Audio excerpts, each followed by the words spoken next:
Pemirsa, mantan penyidik KPK Novel Baswedan dan 56 pegawai yang tidak lolos tes kebangsaan hari ini resmi diberhentikan KPK. Usai pengembalikan barang milik kantor, Novel Baswedan dan para pegawai yang diberhentikan ini keluar dari Gedung Merah Putih. Secara simbolik mereka menandai pemecatan itu dengan meletakkan kartu identitas mereka di halaman gedung KPK. Kemudian para pegawai berjalan berbarengan ke gedung Anti-Corruption Learning Center atau biasa disebut KPK Lama. Sesampainya di gedung KPK Lama, sejumlah mantan komisioner KPK seperti Bambang Wijoyanto, Bushro Mukodas, dan juga Abraham Samad turut juga hadir memberikan dukungan.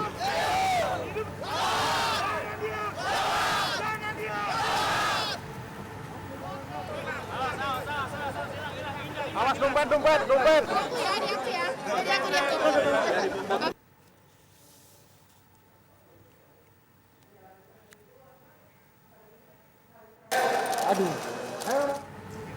Ya pemirsa, berbagai upaya hukum sudah dilakukan Novel Baswedan dan kawan-kawan untuk merebut kembali hak mereka yang dirampas. Mereka sudah datang ke sejumlah lembaga negara seperti Ombudsman, Komnas HAM, Mahkamah Agung, hingga Komisi Informasi Pusat. Lantas akankah 30 September menjadi akhir dari perjuangan para macan KPK dalam memberantas korupsi di Indonesia?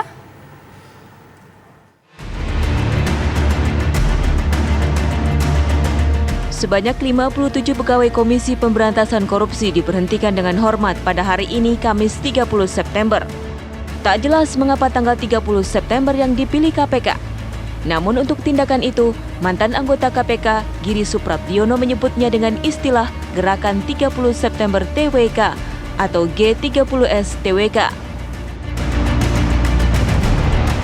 Giri dan 56 pegawai lainnya diberhentikan setelah dinyatakan tidak memenuhi syarat dalam tes wawasan kebangsaan sebagai bagian dari alih status pegawai menjadi aparatur sipil negara ASN.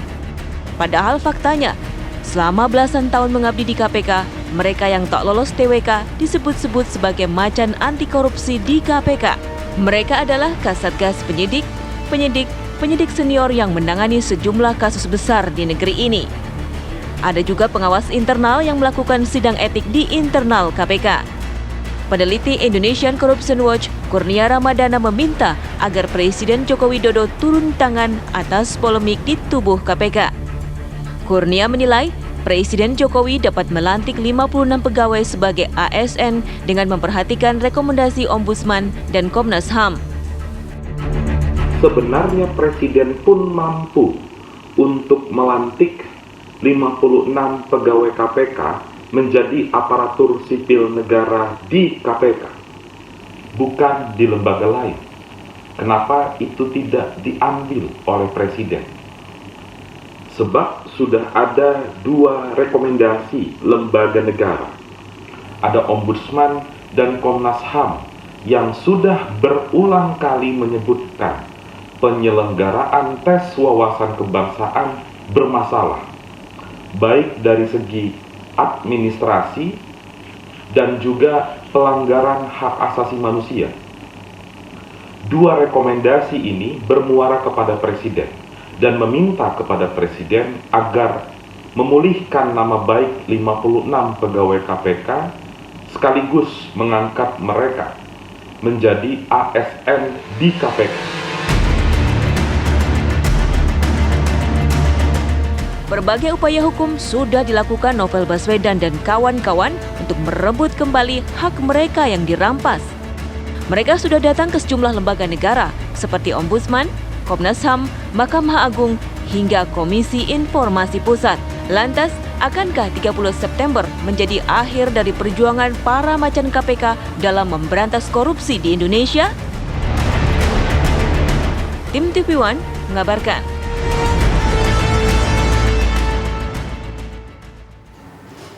Ya, akankah hari ini menjadi akhir dari perjuangan Novel Baswedan dan juga sesama kawan-kawan dalam memberantas korupsi di Indonesia? Langsung saja kita memulai dialog kabar petang pilihan. Sudah hadir tadi, sudah ada Mas Novel, kemudian juga ada, sekarang sudah bergabung juga ya, ada Mas Harun Al-Rashid selaku Kasatgas Penyidik KPK, dan juga ada Mas Giri, dan juga ada Mas Johan Budi. Saya sapa sekali lagi, selamat petang Bapak-Bapak, semoga sehat selalu ya. Selamat petang. Oke. Salam sehat. Salam sehat untuk semuanya. Kita ke Salam sehat, salam waras. Salam waras, betul sekali Bang. Oke, kita ke Mas Novel terlebih dahulu. Ini merupakan hari terakhir dari Mas Novel dan juga kawan-kawan bekerja di KPK. Namun informasinya Mas Novel Baswedan juga sempat bertemu dengan Presiden. Apa yang kemudian diungkapkan dan juga didiskusikan hari ini bersama Presiden Joko Widodo? Silakan Mas.